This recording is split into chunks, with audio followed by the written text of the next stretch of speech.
சமூக நீதி விடுதிகளில் அடிப்படை வசதிகள் மேம்படுத்தப்படும் என அமைச்சர் சம்பத் தெரிவித்துள்ளார்.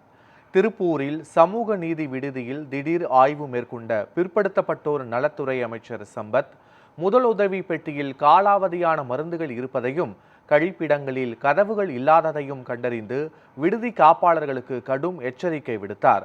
மாணவிகளின் குறைகளை கேட்டறிந்த அமைச்சர், கூடுதல் கழிப்பிடங்கள் மற்றும் அடிப்படை வசதிகள் விரைவில் ஏற்படுத்தப்படும் என உறுதியளித்தார்.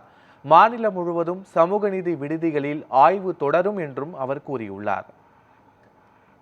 மாண்புமிகு தமிழக முதலமைச்சர் அவர்களின் ஆணைப்படி பிற்படுத்தப்பட்ட நலத்துறையின் சார்பாக சமூக நீதி விடுதிகள் ஆய்வு தமிழகம் முழுவதும் இருக்கக்கூடிய மாவட்டங்களில் பல மாவட்டங்களில் ஆய்வு செஞ்சுட்டு இருக்கிறோம்.